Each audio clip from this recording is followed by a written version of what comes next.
Hello everybody, Darren here, and welcome back to Satisfactory. Now in the last episode, we updated our game to Update 7 and checked out some of the new features, namely blueprints, DNA points, faster ziplining, and the overclocking changes. Now alongside the update, we actually made significant progress by unlocking our very own supercomputers, Mark III power poles. We started a little bit of smokeless powder production and boosted our overall power output to 250% by overclocking 18 of our fuel generators, stacking them with 3 power shards each. As usual, we have a lot to do today, and on the right hand side of the screen we have our to-do list to help us stay focused. We're going to be getting the rifle, unlocking different ammo types, tweaking our turbo fuel setup just a bit, and then unlocking geothermal generators and venturing out into the wilderness to actually find them and build them. Now, before we get to all that, I've been very busy behind the scenes, and I've expanded our oil processing facility as I was preparing to build a new and updated train station above it. Now, I got a little bit bogged down and ended up changing a lot internally, but I did record it all and have a lovely time lapse to talk you through what happened. So let's begin. Alright, ladies and gentlemen, strap yourselves in for this time lapse of about 15 minutes, cut down from an original time of 4 hours. What started off as a small little reorganization effort here in the refinement room of my oil processing plant, it spiraled into a massive overhaul with additional rooms and all of this extra stuff. So you can see here at the very beginning, I'm actually just like chipping away little things because I'm like, yeah, I'm just going to reorganize some refineries and change a little bit here or there. But then once I got rid of a few things, I was like, well, if I'm going to get rid of this, I may as well get rid of this. If I'm going to redo the lights, I may as well redo the wiring. If I'm going to get rid of the wiring, let's chop off the roof. And it just kept spiraling. So I thought the best way to approach this would be to do a time-lapse because it wasn't exactly a cohesive way to play or build, and I didn't go into this with this plan in mind. So originally for the episode, I wanted to do a few things, and I was just like, nah, I need to get a bit of work done before the episode can start. And like I said, it just spiraled out of my control. But I'm really happy with the result, although it's not even fully done yet. We'll have a little walk around a bit. I'll try to make it brief right after this. So here I am, just cutting away some of the power lines. I'm actually bumping up the crude oil node here up to 300% in the overclocking. It was originally at like 210 to balance something with the refineries. And then I'm just chopping away some of these pipes, getting rid of basically every refinery that's on this floor. And I'll talk through what I end up placing there, like I said, after, but a little bit throughout this time-lapse as well. So I say complete overall. For the most part, I did keep the overall structure in place, but I've changed what this place is going to make now. It's no longer going to make any rubber, so we're going to have to set up new rubber factory or something in the future, and probably additional plastic as well, I'm guessing. So I'm basically just at the point now, this is kind of where I realized, yeah, I'm going to rebuild the whole thing. So I'm basically just getting rid of all the belts, all the conveyors, all the pipes, any connections, and then laying the place out again. But the initial arrival point of the oil that's coming in here, it's 300 oil per minute that's coming in here into those fluid buffers just across from me, and that's what we ultimately have to deal with. So it's kind of like a siphoned off section. So here I am just working it out. So I'm like, yep, we want fuel obviously, so we can put down 5 refineries all doing fuel, all in a line, just regular fuel, and that's going to throw out some polymer resin. That's going to be 150 polymer resin coming out. So there they are. We have our old layout of the raised kind of balcony thing here, which is where it allows for underneath to put up the elevators coming out of the refinery, so we can have the pipes running below, the elevators above, and I think that's a nice enough look to the structure as well.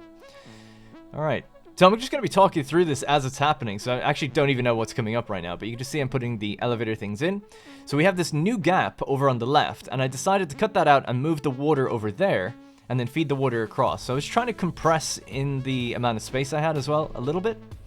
And I actually used the half foundations here to, in my opinion, great effect. So I just pretty much just border up the water extractor here with these half foundations, leaving just that tiny gap right at the front for the pipe to come through, which I think looks really nice. Or at least worked out.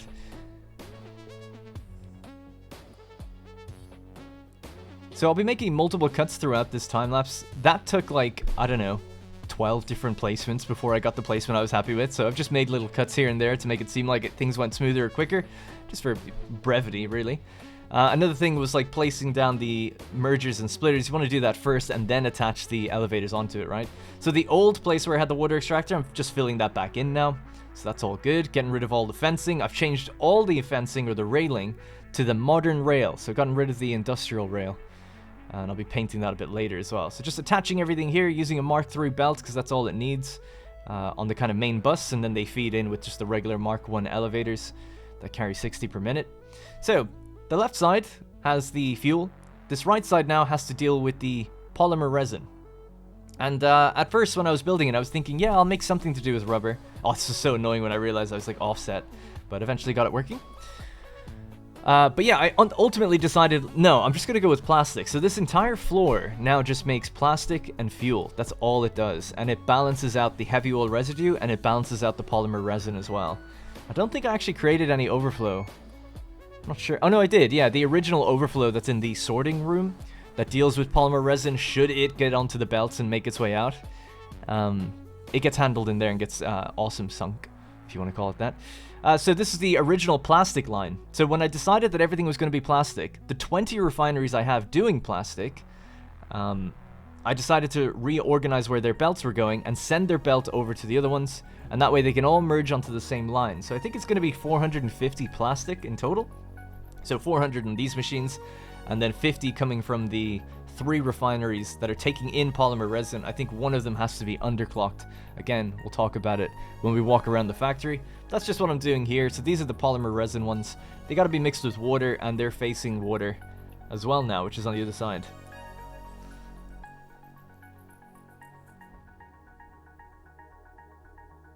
And then just hooking the belt back up to its original position where it goes into that other room.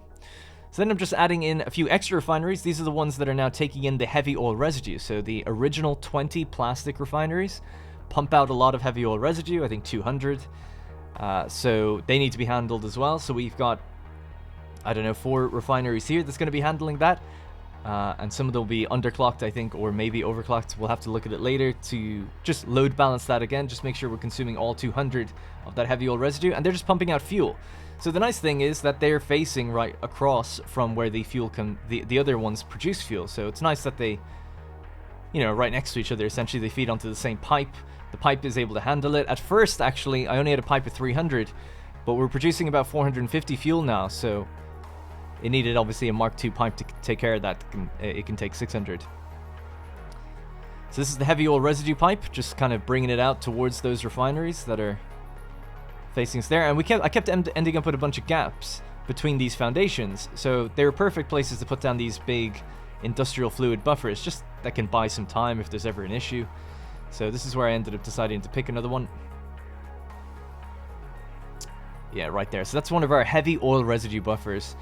Now, heavy oil residue should be load balanced, so it really should take a very long time to fill up. So I've only got the one, just in case. Like, for some reason, if fuel gets backed up or whatever, there's a chance heavy oil residue gets backed up, but it should take a long time, I think. This is kind of a cool area. I basically saw that I had, you know, a raised bridge of 4, but I decided, oh, why not have a lower bridge of 1 raised? And that way it's, I don't know, it just looks a bit more interesting and a bit more natural, I guess. Also had this big open gap here, and I was like, well, I could put a buffer for fuel, but why not instead build a sort of little platform that lets me look out over the machines and check the fuel, as I like to do with my valves and such. So because I'm right next to this, this will be the fuel pipe, and these will be colored so we can easily tell them apart later. Decide to do that little trick that we have by placing the junctions first, attaching the other junctions onto the pipe, tilting them up, and then having a little valve on top so that we can kind of like access it at foot level, at ground. Well, it's not ground level, we're on 1 floor above, right? 1 little foundation height above. But just so we could access it while we walk out. Just placing the other pipeline junctions, no big deal on this one. Just hooking all these up together. This is all the fuel that's going to be coming out. It's incredibly hard to look at that. I realized I was offset, so this whole thing had to be rebuilt, but I made a nice little cut here so we don't have to look at it. And then we've got another fuel. So again, this was just a big gap. I thought, hey, why not put another fluid buffer and I'll pump the water into it. Absolutely no reason to do this, but just thought it would be kind of cool to have a water buffer. Not that we need it at all. And it keeps the water extractor running pretty much all the time. You want to have 0 fluctuations in power. Or at least if you can. Although we're probably going to be building geothermal this episode, which is going to be fluctuating, so... It's neither here nor there. Alright, so just laying out the walls then. So, this is pretty much the end of the refinement room. And then we'll move on to just little bits of the other rooms in just a second. Just putting in some of the trim, some extra doors that lead out to the main hall. Getting rid of the windows. The hex frame windows I always put on the outside, whereas I put the regular windows, the full frame windows, on the inside. And then I was constantly running out to my truck out in the garage to go get all the materials I needed for all this. Most of this room I actually redid without getting any materials. I just repurposed what I had destroyed or removed to move out elsewhere.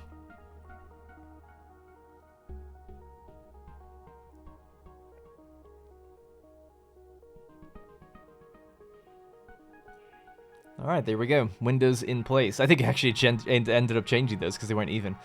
Roof goes back on now as well. Need to set up some better blueprints for this, I think. Although, zooping is pretty good. If you can zoop things, you don't really need to blueprint it as much. But I think what I'll be end up doing in future is setting up blueprints for machines to have built-in signs and things. The refineries, I ended up doing a lot of signage. We should see that coming up now in just a second. And putting signs on them to let them know which ones are overclocked, what they're making, just at a glance. And I didn't realize, but they actually have snap points for different signs. So signs will just automatically snap to different points of machines. So it's like they know that you might want to display some information on the outside of them. It's interesting. You'd be surprised that they haven't made any machines that just have panels on them or something. But anyways, I digress. I guess this way you get to choose whether or not you want to do that. But yeah, making a blueprint that has like built-in 3 or 4 signs on it, and then you just have to kind of update them and copy and paste the signs that you want. That'd be a pretty good idea, so I think I'll probably do that. So, with all this extra fuel, something we're going to be doing as well is figuring out exactly how much power I can have. So this is the other oil node that we're using. I'm only using 2 oil nodes here. One that's producing 600 oil per minute, and the other's doing 300. So this is the 600 coming in, and it's all just getting converted into plastic. And then some of the heavy oil residue comes out then as well. So I wanted to actually build a nice little, walkway to carry this oil in there instead of just the ham-fisted out in the open building that we'd gotten. So just laying out the foundations, same sort of style the whole way across, with the grip metal foundations on the bottom and then the kind of metal plating on the walls, and then that's the sort of bottom floor for logistics and pipes and belts, and then above that we have the glass walkways or the concrete walkways, so that we can kind of traverse the place. So, because I ended up making more fuel, we were able to make more turbo fuel, and then I also decided to put down some batteries. 2 extra fuel generators, and then because of that, I had to move the batteries, I should say.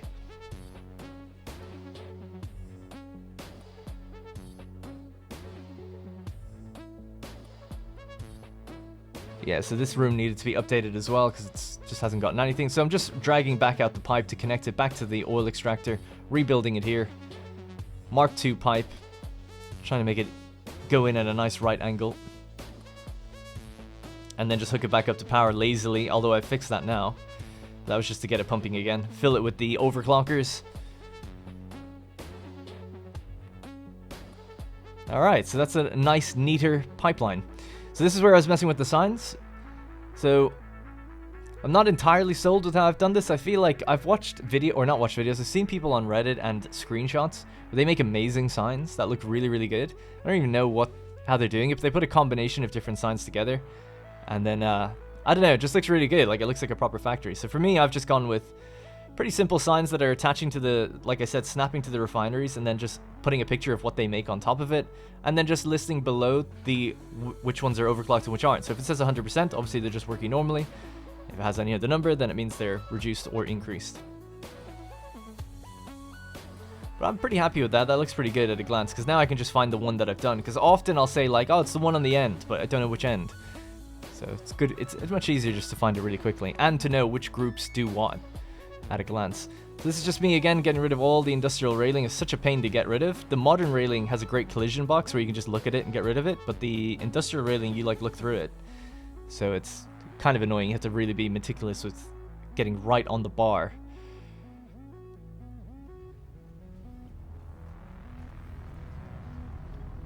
And that's me putting the final generators in. So that's going to be it for the time lapse. We're going to go back in and now have a little walk around the factory, and I'll just update you on what's changed. Alright, ladies and gentlemen, that's enough screen vomit for one episode. I realize we just want to get to the actual gameplay, so I've removed the HUD. I want to do a quick tour of the facility, really quickly though, just to show you how everything is actually working. So here we are in a room I didn't actually show off in the time-lapse. This is sort of just an empty hallway, a foyer.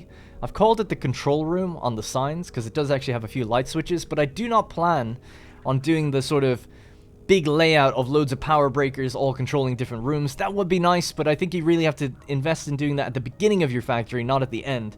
It's a hell of a lot of work for very little gain. So we're just going to make our way down into the main facility here along the hall, and then follow the route of oil as it comes into this oil processing plant, and really see the journey that it takes so we can all follow along and see how everything is made. So we have our oil extractor here as we had before, but now it's actually overclocked, producing 300 crude oil per minute. And that feeds straight into this room, up through here, past the valve, and into these industrial fluid buffers, just as we had before. That then feeds down here, and the pipeline then reverses and goes back up, feeding into these 5 refiners. So they're all doing fuel, all at 100%. Shouldn't be any issue with them. And their output is as follows. Fuel at 200 per minute, and resin at 150 per minute as a byproduct. The image is obviously of fuel, regular fuel, and that's because that is the recipe that this group are sort of on. And the first label of text is what comes in, and that's why it's like highlighted. So crude oil comes in. If I could improve these signs, it'd be nice to know exactly how much crude oil is supposed to be coming in here, or is being consumed, but it's fine. We could obviously just check the machines to work that out, but generally speaking, everything else is balanced. But I want to improve my signs so I can kind of tell that in future. It would be nice maybe to put them on the actual machine as well, possibly in the future too. So, we'll go down to the next group. This is a separate grouping of oil. So oil comes along this outer passage out that way into these 3 oil buffers. So these are actually separated. These are not connected via any pipe. It's 2 separate oil nodes. 600 oil per minute comes into this one, and then flows along into 20 refineries. Again, taking in crude oil, outputting plastic at 400 per minute, and heavy oil at 200 per minute. Should be operational at 100%. None of them are overclocked or underclocked, so pretty standard fare there. Now, to deal with the polymer resin that comes out of the initial 5, we can see it flowing along here, straight across over here, into these 3 refineries. And water also does the same. Now, I need to color the water pipe, but the water pipe travels along here, goes into this fluid buffer, and then travels along here underneath. So I just haven't colored that pipe yet, that black pipe in there. So basically, these are now doing plastic, 2 of them at 100%, and 1 of them at 50%. And that balances out our polymer resin consumption. So resin and water are coming in, plastic is going out at 50 per minute. Now I've got this sign here just temporarily reminding me of what's going on in this entire floor. The entire output is that fuel is at 333.3333 per minute, and plastic at 450. Heavy oil should be 1-to-1. It's just a reminder mostly for myself. Myself?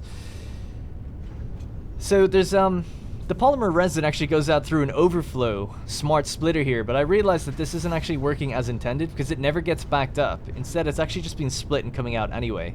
So I need to work on that. I need to basically turn this one into a smart splitter with overflow coming out the back. That would sort it out. Just a little mistake on my part. Doesn't really matter. Just thought I'd point that out in case anyone noticed it. Alright, so those are the 3 refineries then doing plastic. So that plastic, as you can kind of see, comes out, goes along here, and goes onto this belt, and then straight out into the sorting room. The reason it goes up and over is because we just have a pipeline here of fuel. So polymer resin actually joins the plastic belt, and it should be able to do it fine, and it gets sorted in another room, so it's totally okay. Alright, we'll just go up and over. Onto the other side here, I guess. Do we have our sign? We do. So this little grouping here is of 4 refineries doing heavy oil at 200. So I did actually list here how much is coming in. It's kind of interesting. And then output is fuel at 133.33. So over there we have 200 fuel. Over here we have 133. And therefore 333. Looks like it's nighttime. Our lights are coming on. I think that might be it then. So obviously the heavy oil that comes out of the grouping of 20 refineries here flows along underneath, goes into this heavy oil buffer, and then just flows along into these 4 refineries. We've got 100%, 100, and then this one is at 33.3333. And that should balance the 200 heavy oil residue that we get. And that's basically it. That is what this floor now does. We can look at the other floors a little later, but I just wanted to catch everyone up on what we are producing. So no longer are we producing rubber. There's no more rubber in this factory. It's all just plastic and fuel. And of course that fuel then gets turned into turbo fuel, but we'll visit that in a moment. So, to get back to the game, let's get through our to-do list. So the first thing is to unlock the rifle and expand our inventory. So we'll build a map.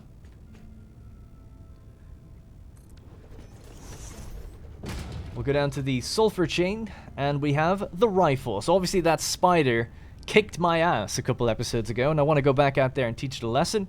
So we're going to upgrade our firepower. One day we'll get the nuke nobelisks as well, which I laughably back in the day said, what the hell would you need that for? Now I know. It's for the entire forest that spider dwelled in. So yeah, we have the rifle and then rifle ammo. Standard issue rifle ammunition, useful for establishing dominance, which is what I'm all about. So we'll easily get that. 50 smokeless powder, which we started making in the last episode, which I've actually removed now. We don't make that anymore. And then it was 100 motors and 200 rubber. But to my surprise, I thought I had to get all 5 of these before I could get the expanded or inflated pocket dimension. We can actually just do it right now. Boom, that's the best thing we've unlocked for a long time. 6 extra inventory slots. Gonna be sitting pretty with that. Okay, cool. So we'll get back to the rest of the chain later on, but what we could do now is actually build ourselves this rifle. So we'll get the equipment workshop.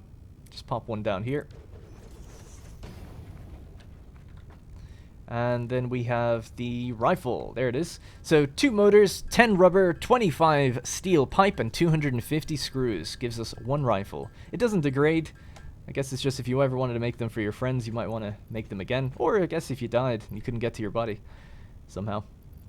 Alright, let's equip it. There it is. We got our little fix-it keychain, our little dongle dangly thing hanging off the edge. Now, it's got no ammo right now. We'll have to make some ammunition so we can actually supply it. I've seen the rifle before in my testing, and I've seen the regular ammunition, but I've actually never seen the other types of ammunition, and we should be getting the homing ammunition today. I think I've got enough to be able to do it, so that should be exciting to see how that works. So what else do we need? We need ammunition. Also, let's make ourselves a factory cart. I unlocked it in the awesome sink, or the awesome shop, in the previous episode, and I never made one.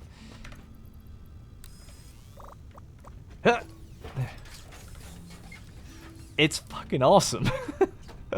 It's so good. I love it. Now, the funny thing is with these, people are actually using them to transport goods around their factory because it actually has an inventory slot of 1 and it doesn't consume any fuel. Now, I guess you could argue that a belt, any belt, is probably better than using one of these, especially the faster belts, right? But I suppose if you want to go longer, more awkward distances, or you just want to set up like 20 of these in a row, just for the fun of it, you can do that. So let's go for a drive.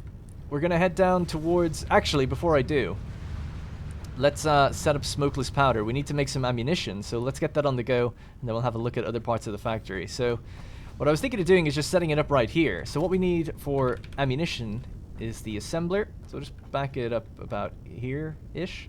Let's put it to there. We'll set ourselves up with a storage container. Feed that into that. Straight up.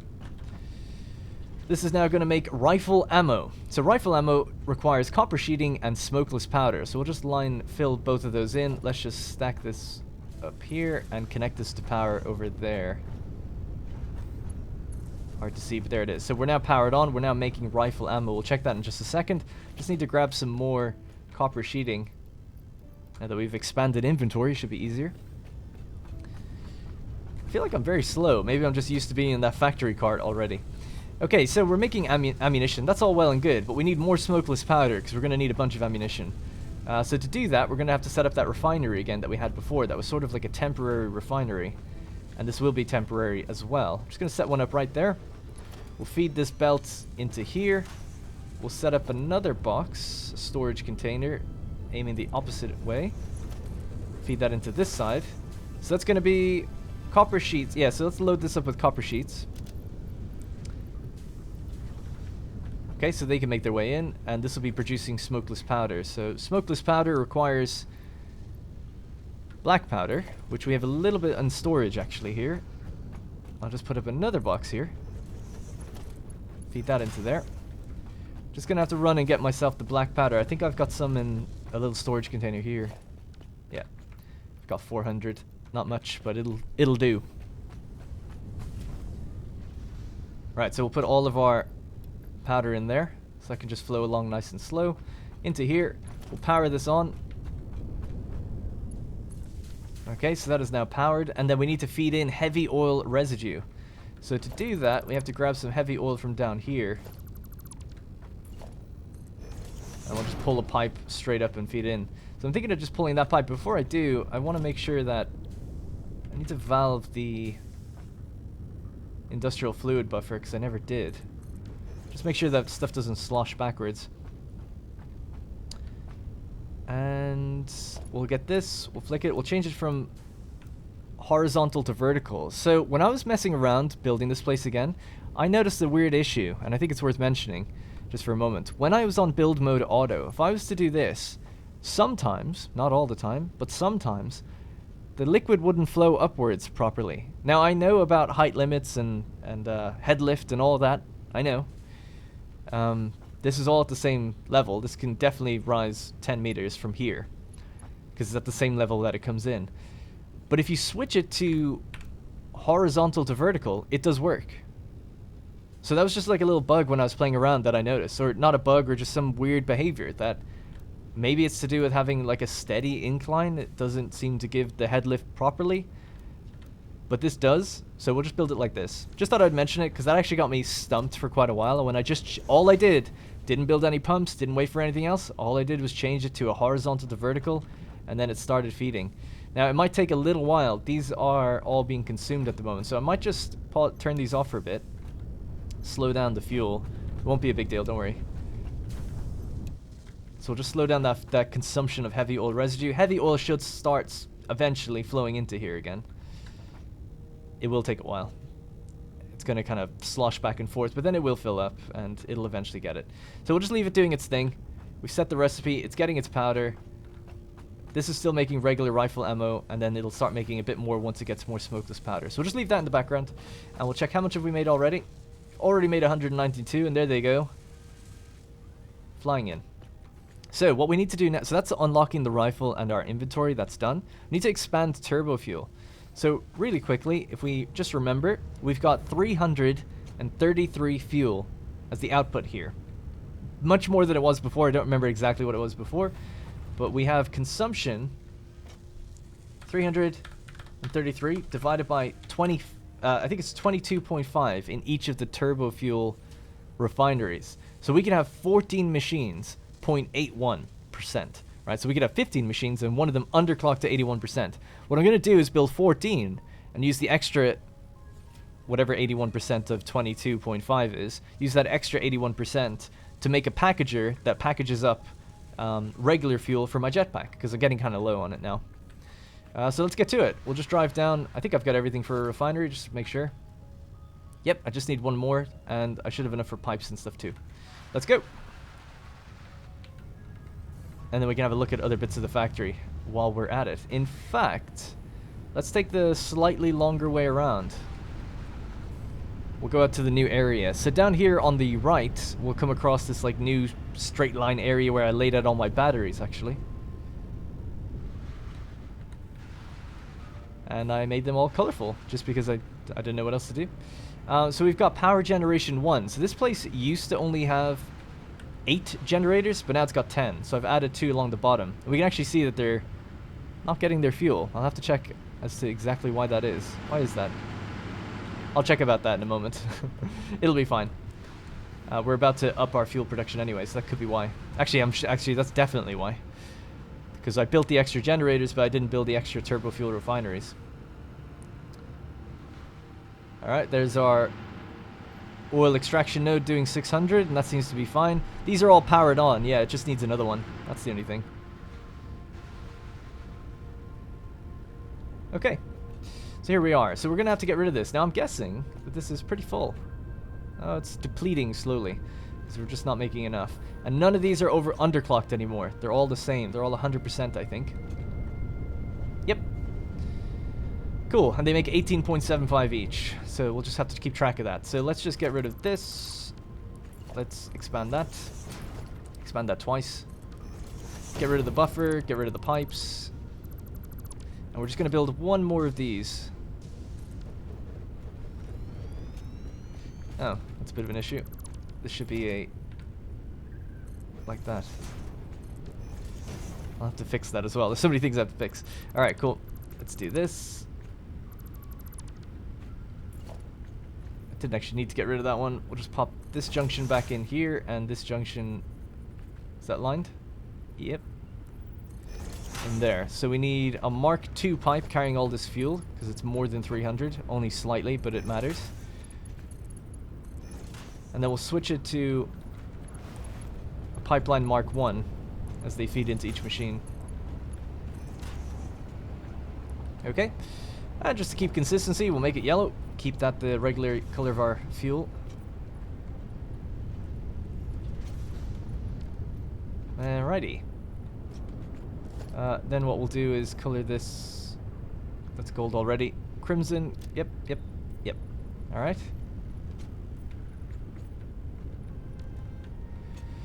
Okay, so that's another one hooked up. We just need to give it its coal. So this is going to be a splitter facing the wrong way. So we'll just get rid of these two. So we'll build a splitter here, coming in from this direction. Hack away the bottom. Grab that.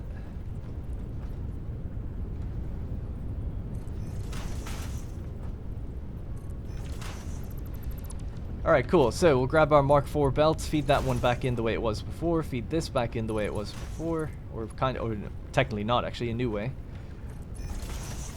And then hook that back up to coal. So there we go. And then we just have to put our elevators back in. I call them elevators. In the game they're called lifts, but you get what I mean. Alright, there we go. So now we just need to give it power. And that should be the extra turbo fuel we need to feed all the machines. I'll add it up, or count it up, just to make sure, but I think so. Alright, that is now hooked up. Turbo fuel is the recipe, and we just need to give it connected out this way as well.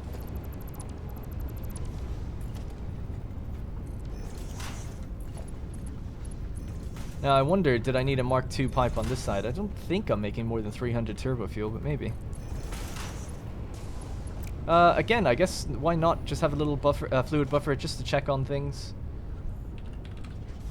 I just have a standard small one in here.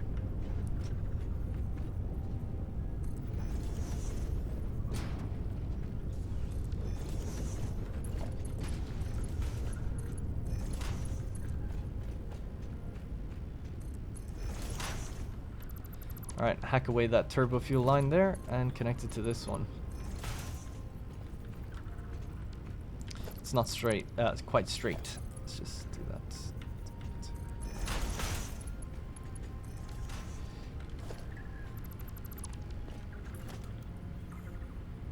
A vehicle is in the way. Oh, my little cart fell down. Alright, cool. So a little bit messy, busy work there, but should be good to go. We'll just color this pipeline as well. And we'll have to put some valves on these just to prevent it moving backwards. Let's wait for the autosave. Alright.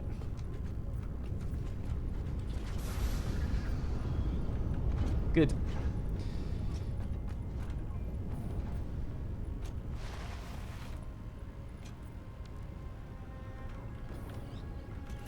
Alright, just to keep our consistency, we'll color this red, color that red. That's all good. They're getting everything now. So let me just work this out. One last thing actually as well, again with consistency. Get the gold color out and just do the trim. Gotta do it. Oh, I forgot that color. That's fine. Alright, good. Our McDonald's color trim is back in. So now this should be getting turbo fuel. Yep. Now it tries to balance between them, so that's why we want valves, so it doesn't slosh backwards to try and create this like even thing. We'll just put a valve like here.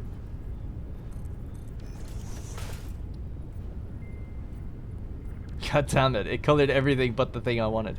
Alright. Okay, cool. Alrighty, so that should be 14 turbo fuel refineries now. And they're each making 18.75. So let's work it out. 18.75 times 14 is 262.5. I have my pen again. 262. Is that right? 262.5. Okay, 262.5. So we'll just head over into the generator room just to get my numbers right. I think it's 11.25 these consume. Yes, it is. So just back away from that noise for a second. So 262.5 divided by 11.25. And that's 23 fuel generators that we can feed. We have 20. So we should be definitely feeding them all. I'm kind of surprised that a couple of them ran out. Maybe it was for a different reason. They're getting some of their fuel and then it's consumed here. And the weird thing is these are the ones to get it first, not the other room, despite its proximity.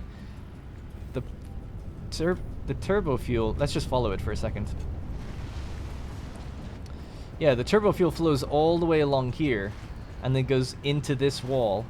So it comes in here and goes, oh.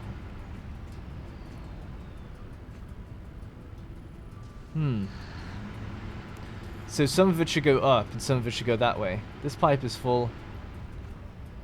This one's not so full. And this valve is at 300. I mean, it should just eventually flood all the pipes, right? But this is seemingly getting stopped. I don't know, man. I feel like there's like a new bug or something in update 7 because this isn't any different. I had the, I didn't change how this was built. I didn't touch this. It's the same as it was before. So why this would be getting less, I'm not too sure. It might just take until this gets completely backed up. But just consider, what the hell is that? Oh. Just considering I noticed that weird issue before with either building in horizontal to vertical or building auto makes me think something's a little finicky. And there's loads of other little bugs I've noticed in update 7 as well, so it wouldn't be too unsurprising that that'd be happening. Now I'm guessing eventually it will all backfill, I'm guessing. So it's not too big of a concern. We're still making more than enough. I know that the machines have it correct, so I'm guessing they'll eventually fill. So let's go back now to, I'll just count that as, yeah, that's done. I'll need to make a packager eventually. Oh no, the excess does go into the packaging room already, actually, thinking about it. So the extra little bit we get out of turbo fuel, because we have 3, I mean, we could build 3 more generators worth if we wanted to, but the extra should just come in here and get turned into packaged turbo fuel. And that'll go up there. So that's fine. So yeah, and that still isn't enough when we include that in terms of consumption rates. And the pipes are emptying out, so I don't know. I'll just leave it. We'll look back later. And we'll address any problems as they come to us. But I think for now it'll be okay. We've got all those batteries fully 100%ed as well, so if power does for whatever reason start getting low, they'll kick in. So how much ammo did we make? 800 bullets already. 200 backfilled in here. Is this not coming out fast enough? Oh no, it's not. There you go. How do we do with smokeless powder? Yeah, we're making it now, so it has its heavy oil residue. That's good. We can turn these back on now.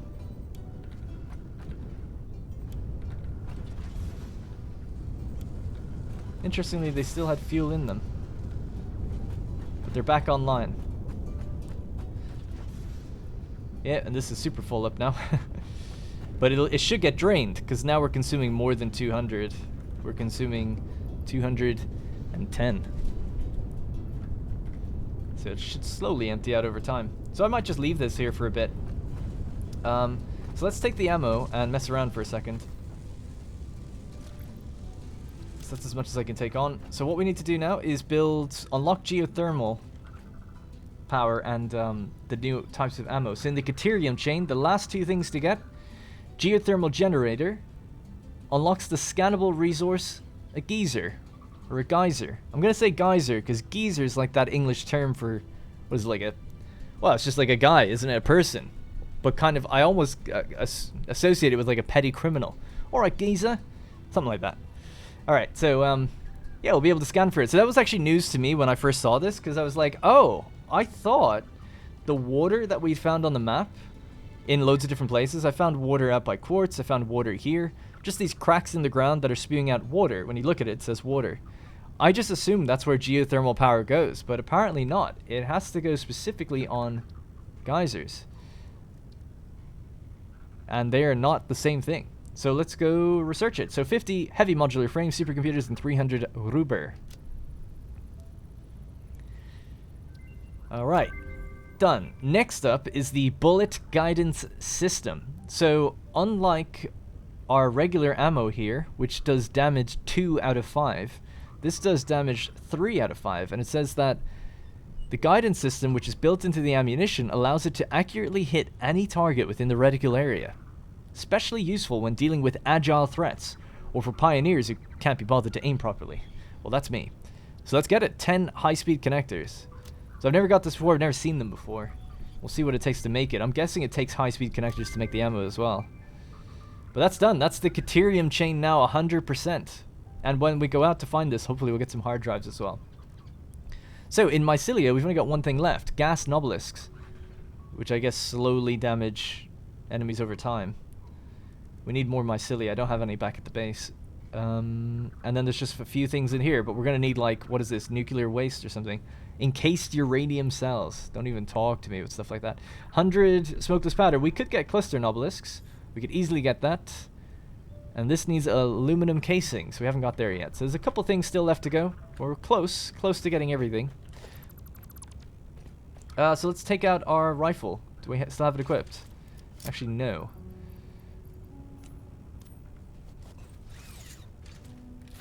Alright, let's load this bad boy up. Alright, good. We have our ammo in place. So what we want to do now is have a look at making that fancy schmancy homing rifle ammo. Which we'll just take a look at. What does it take to make in here, for instance? Well, let's just make another one of these assemblers. I'm kind of out of room there, to be honest. Let's just make one here.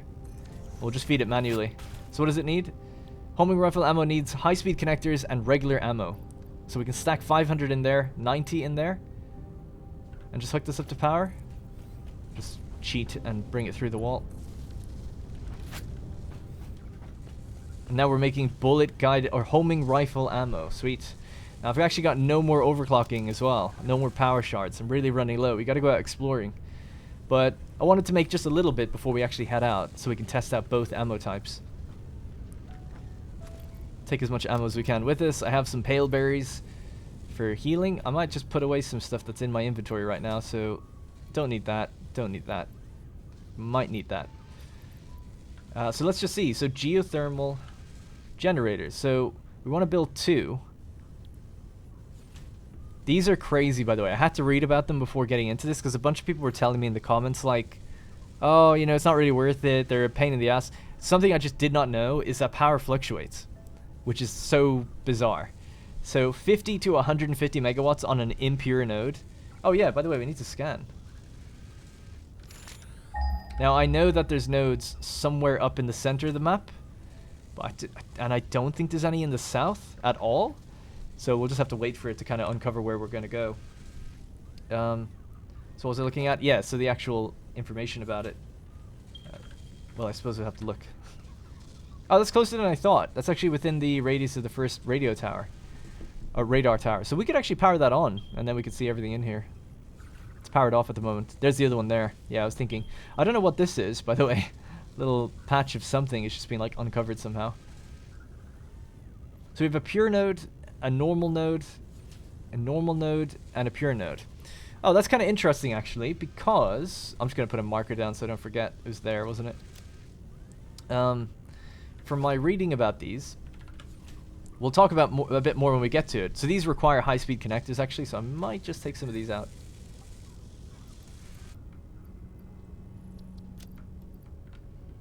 Okay. Yeah, now we can build both. Cool. In my reading about geothermal generators, because power fluctuates, it fluctuates on a timer of 1 minute. So if you build one on a pure node, you can sort of say that the 400 megawatts is the average power. Now, if you get one as it's fluctuating up, and then you build another one halfway through its cycle, they'll be totally balanced. Perfectly balanced, one might say. So I might try and do that. Not today, but in future, if I build on the other nodes as well. So you build one on a pure node and another one on a pure node, hook them up to power switches, pull one switch, so one turns on, wait 30 seconds, and then pull the other one. And then power should be basically level. That's how you could level it out. I'd like to do that, because fluctuating power does sound annoying to me. Now, obviously, if you just build some batteries, if you build a battery for the excess power above the average, so for instance, this is the average, 100, and then this has 150 as its maximum, so the 50 is the important bit that you want to capture in the battery, so that you offset the 50 when it goes negative. So that needs a half battery, because batteries hold 100. This needs... what, 2? No, 1 battery, sorry, and this needs 2. Yeah. So that's how you could do it. Sorry, I'm taking ages with this, but I'm waiting for the ammo to get made anyway, so it's all good. Let's just really quickly journey back down and see if our turbo fuel is making any more sense now. Got in there before the thing was even built. And then we'll send ourselves out into the wilderness again. Hopefully no big giant spiders this time. Actually, that was the room I need to go to, wasn't it?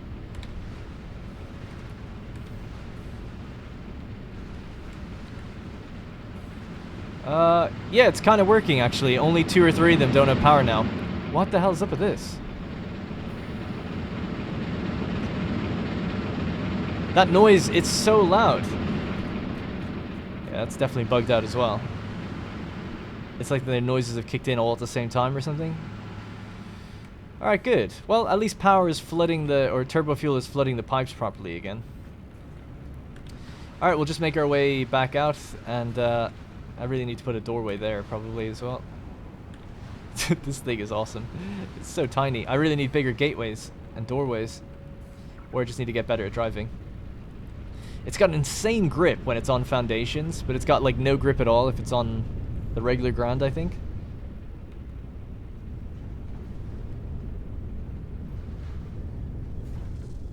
Alright, cool. Yeah, it'd be cool to just, in the kind of entranceway, just have like 10 of these stacked up and just drive them to wherever I need to go all the time. Okay, well, I think we're pretty much ready to go. Now, geothermal power, I don't think you need pipes or anything for it. I think it literally just powers on, so... Is 120 bullets enough? We'll just wait for this final batch of 10, and then we'll get moving.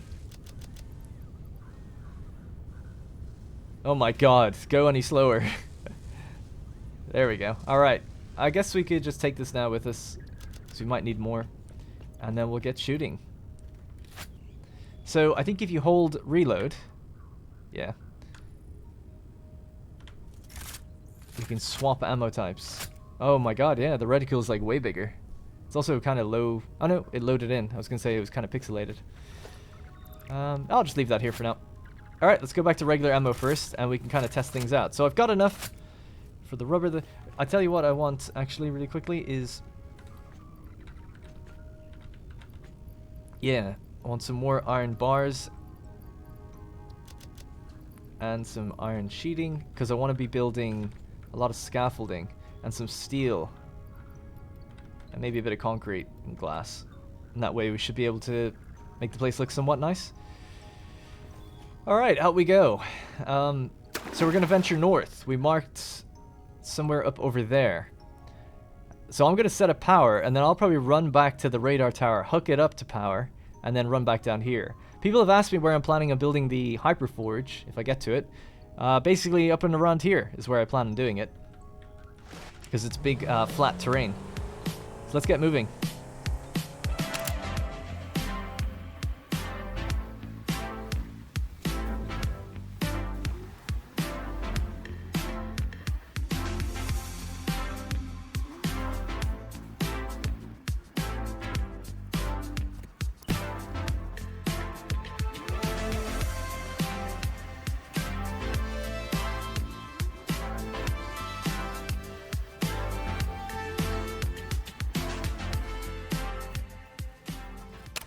Alright, here we are. Don't really see an immediate route up and over.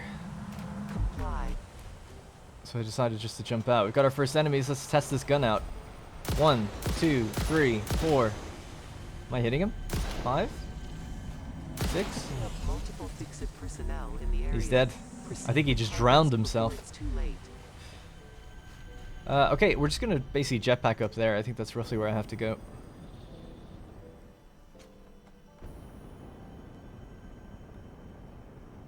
There we are.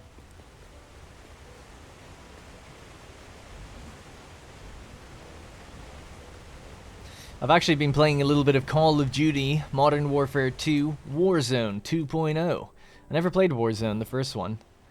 But it's really, really good. I got my first win, actually, just like yesterday.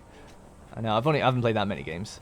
But, yeah, I don't know. I think I've got like 8-9 hours on it or something. But I have been playing DMZ, that like kind of AI mode as well. Have I gone past this area? Oh, it must be over there. Let's just... How many shots is this? Oh my god, that's so easy. Just 4 shots over there. And you can take out the little hatchers. These are... It's actually really good because now that we have DNA remains to get... and to awesome sync so we can get better points or more tickets, it's actually quite useful being able to do that. Clear these various areas out. Oh my god, there's one on the roof in there. I've never seen that before. So, 1, 2, 3, 4. The range. Really good.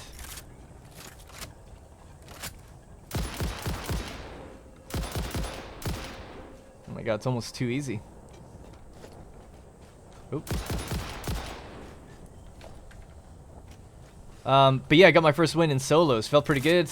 I haven't played Call of Duty in a really long time. I used to play... my first one was... Well, I played Call of Duty 2, 3, and then 4 was the one I really became enamored with. As I'm sure everyone was the case for a lot of teenagers at the time. But after Black Ops 2, I think I switched to Battlefield for a long time. Battlefield's been basically, for lack of a better term, shitting the bed over and over again. So I don't know, I've been looking for a different shooter to play, and Call of Duty was free, and I was like amazed by the fact that there's like big maps, vehicles. Oh my god, are you gonna do this to me? You know, vehicle. I'm like the last one to be reporting on this, but the fact that it's got like a big open map, vehicles, and all this stuff, I'm like, this is basically Battlefield now. Sorry guys, I'm such a fail. Is there any way I could just get to this like, what should I be building to just jump up really quickly? A big foundation, I suppose. And there we go. Desperate need of power shards. But anyway, yeah, I don't know. Just thought I would mention that I'm having a good fun with it, and I'm starting to get my aim back slowly but surely, but I'm nowhere near the levels I was when I was like 16. Anyways, so I've gone a bit too far.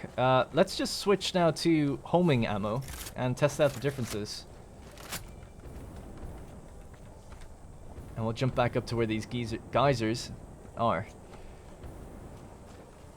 So there's the... I mean, this is obviously not a moving target, but let's just do this. I'll aim a little to the right. Well, that doesn't seem very good. Does it? It said it'll hit anything in the reticule.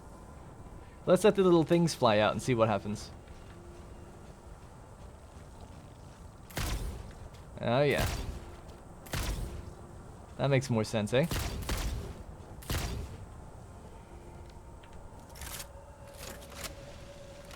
There's the geezer.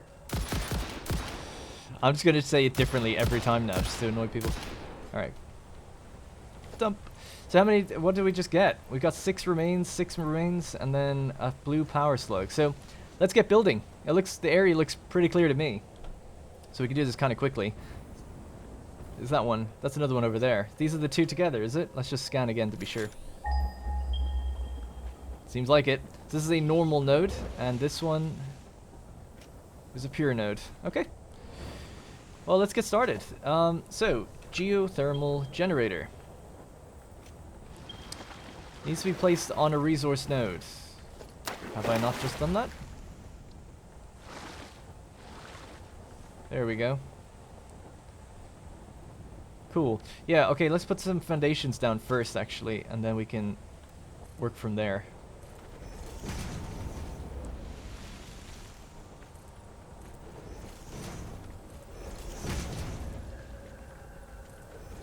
Alright, that lets me orientate myself, so... Geothermal power. Okay, now we're aligned. Should we do it this way?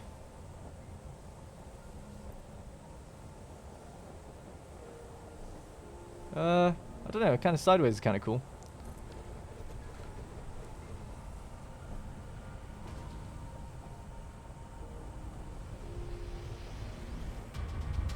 there we go. I guess that's it. Just like that.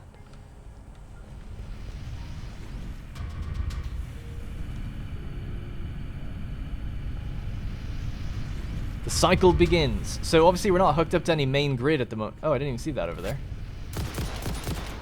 We're not hooked up to any main grid or anything at the moment, but that's going to just start producing power, thumping away. We'll set up our next one as well. So let's just do the same thing, and then we'll link them together with some kind of platforms to make it look kind of cool.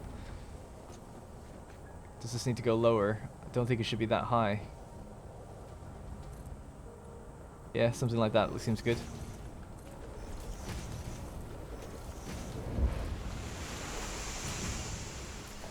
Alright, cool. And to orientate it the same way, we'll tilt it like this.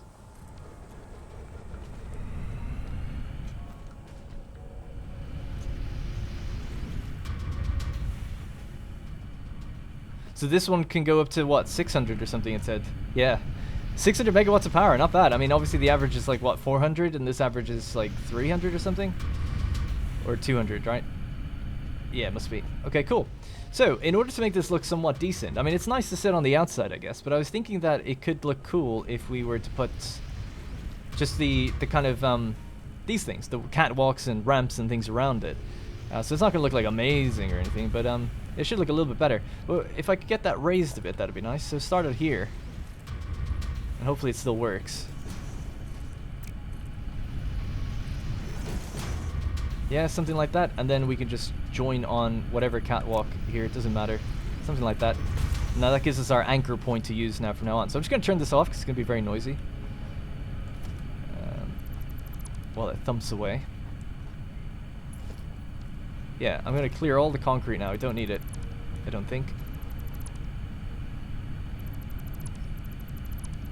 Maybe just keep one just in case for a second.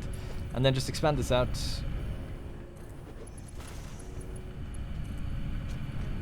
And this way it looks like we've kind of built this sort of outdoor facility on top of like this area without destroying the area itself.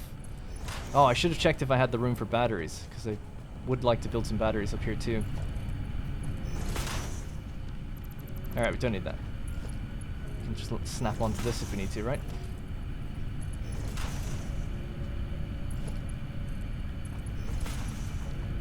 Alright, just get some distance for a second. So that's what we're looking at right now. So pretty standard. It's okay. So we want to expand this out further. And then probably build the frame foundations underneath. That's why I took the steel with me. It's in architecture, is it? Yeah, frame foundations. People have asked me before, what are these? When they've seen them in my builds. Now, does that clip through? Kind of, but not really. Yeah, that looks fine to me. Cool.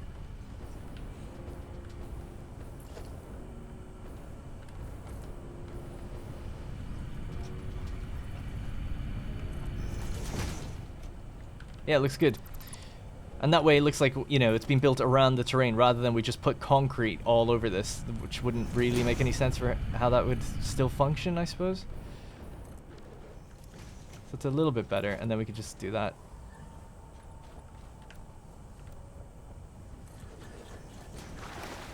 That's why I'm trying to avoid the water, because as soon as you fall into the water, your build tool goes away.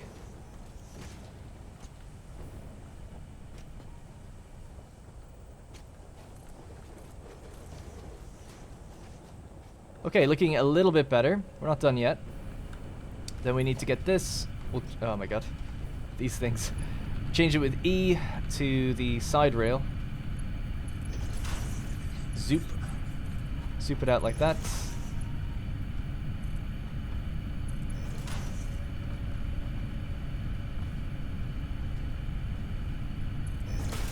Just trying to think how far am I really going to have to go. I think here is still fine. Switch it. Turn to the corner one. This is why I hate doing the switching with E. I try to get better at it, but I just rather fill my hotbar with like individual things or go to the menu. Because I've told people before, like I just scroll past it. Like I end up scrolling past it all the time. When you... Because a lot of people, I still get comments all the time. It's like, hey, you know, like you don't need a belt for 4, 5, 6... Like you don't need that on your hotbar. You can just press E to cycle through them. But I make mistakes. So I'd rather just pick the one I know and it saves me a click. Because I end up just cycling through by accident. It tends to save me a click anyway when I just go, oh, I just need to go like this. Boom. It's like, oh, I need a speed 3 belts, just go like that. Need a merger, just do that. Need a splitter, just do that. I mean, splitter and merger is a bit different because you could just press E. But now that I've got programmable and smart, I'm cycling through too many.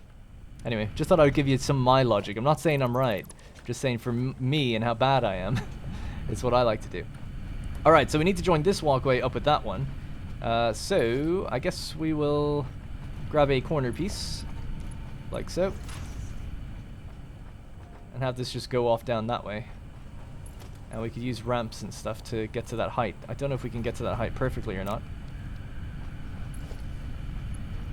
Alright, ladies and gentlemen, there you have it. 2 geothermal generators in position now on top of the geysers, with a bed of steel foundations holding up a sort of a modern catwalk railing going around it for us to kind of walk around on. That way it's this kind of outdoorsy thing. It looks a bit more natural, I think. Colored it white with a red trim. Never tried that before. Looks quite cool. Also added in the power breakers in front of the battery packs. So if you remember, the one on the left is the pure node. So that needed 2 battery packs, or power storage units. I'm just going to call them batteries. And then the one on the right is a normal node, so it just really needs 1 power storage unit. And that offsets the power for when it does eventually dip below its output. Now, I'm going to try in the next episode to not even have to need them, although we'll always keep them there anyway, there's no harm in it, by going out and finding the other 2 nodes, which were further out this way, and they happen to be the exact same purity. So what we can do is bring all the switches together, and then flick 2 switches, wait 30 seconds, and then flick the other 2 switches, and see if we can time it to be the same. I don't know if you can really do that, but I'd like to be able to. So let's just have a quick look over at it.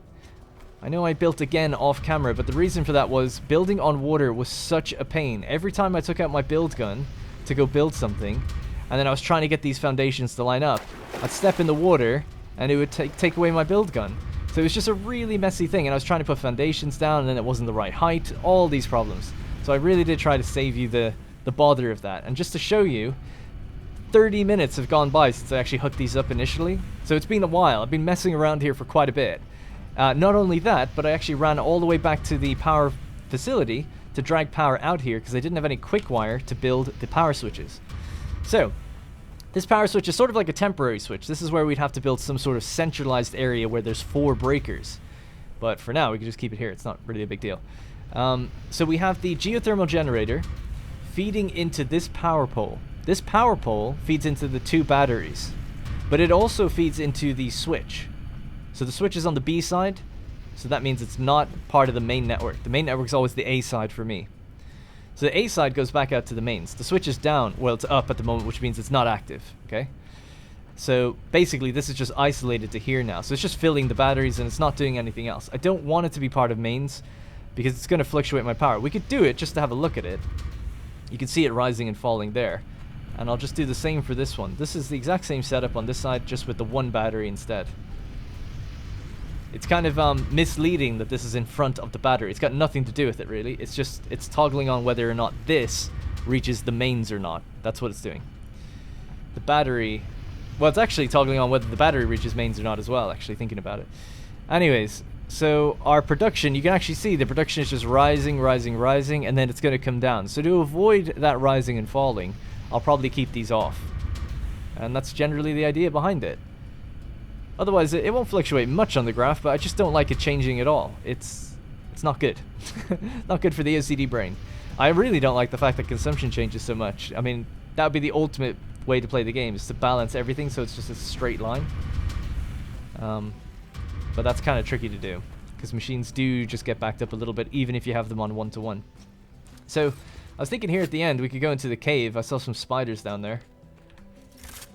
Do a little bit more shooting and see if I can't find myself another node. Or, sorry, not node, power shard.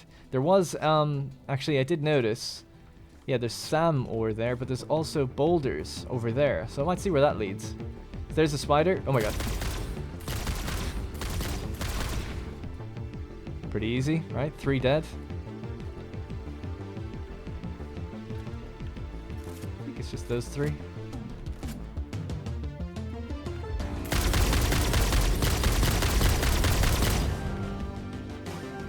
Well, I keep this ammo out, actually, thinking about it. Like, well, I've already switched it. But it does more damage, doesn't it? There we go. See you later. 4 plasma spitter remains. Alright, let's go break this open. See what's going on.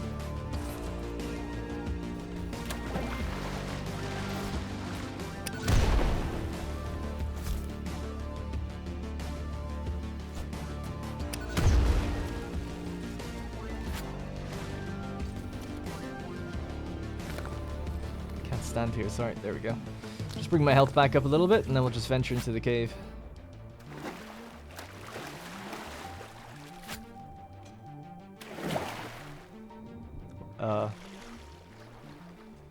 Am I in water? Can I go down? Oh. Oh, the water plane must just come out a bit further than it's supposed to. Spiders, eh? Alright, we'll switch to homing then.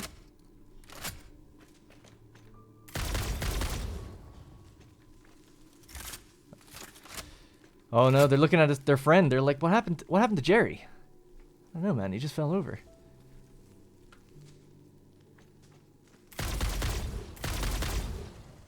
That is so easy. Oh yes, there's a slug in here. Sorry, it sounds like there's spiders all over the walls or something. I don't see any more.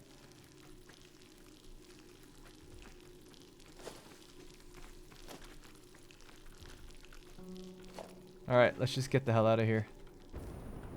Oh. Autosave. There we go. Alright, and that should give me some extra shards for the future. Oh, my vehicles are on the compass again. I can even see the factory cart. Factory cart TM. Sorry, I forgot to say the trademark before when we unlocked it. Is that it? That seems like it. A bit anticlimactic, but it's kind of cool to see the homing ammo. It's pretty powerful. Let's get the hell out of here. So yeah, so I actually forgot to toggle these things off, but we did it, right? We found the geothermal power, we activated it, we've built it, and it's routed back to our home base as well. So just one last thing I'd like to do for the end of the episode is just ride the zipline back. Getting up here was a joy, because the zipline was just so fast. Yeah, the zipline was just so fast to get here. It was much faster than the car was. So it's kind of interesting now that you can build ziplines and kind of think of what would be the ideal way to traverse. I mean, obviously hypertubes are super fast as well, especially if you stack them. I do know that. But I just don't like hypertubes, mainly because it jolts me out to third person. If they kept it in first person, I wouldn't mind so much. Let's go for a little ride.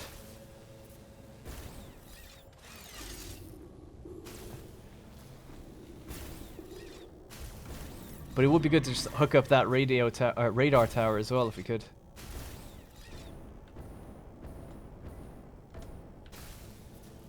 Check out the speed. It's crazy. I can't even like keep up with the distance of the poles. Alright, we'll stop here. I've already gone too far. I just wanted to keep going. Oh, there's another cave over there actually. But no, we'll leave it. Just want to go up, hook this back up to power, and then we'll just call it there today. Just get my jetpack back. This is the first one we ever built, I think.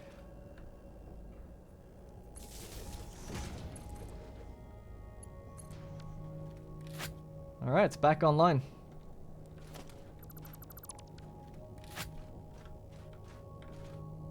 And there we go. So yep, we can see that we got the two geysers. Loads of iron ore out here. Limestone, limestone, and bauxite. 3 bauxite nodes, that's nice to see. Up kind of high as well, so we'll have to go get them. We're going to start work on aluminum production. If not in the next episode, definitely the one after, but I think probably in the next one. And this extra power that we've just gained is going to be super helpful in that, because we now have... I mean, my max consumption is 8,000, but we still produce way over that already. 9,600 production. So that's pretty good. And we're only using half of the max consumption right now that we could be. Which I don't even know how, because I've went around my factory. It's actually added to the motor factory awesome sinks and everything. I don't know what's not online, but obviously a lot. The manufacturers are all online. The biggest stuff is all online, so it's a bit confusing to me. But yep, that's going to be it for this episode. A bit chaotic, you know, with the time-lapse and just dicking around with the rifle, but Appreciate you all stopping by, and we'll be back in the next one, progressing towards aluminum. Thank you very much for watching, and I'll see you in the next one. Hey guys, thank you very much for watching, and remember, if you want to support the channel directly, you can click the join button to become a channel member. Doing so will get your name in the credits, as well as loyalty badges and emotes to use in the comments. You'll also get exclusive access to my Discord, where there's dedicated channels for each series I'm doing, and it's a great place just to meet others and make some friends.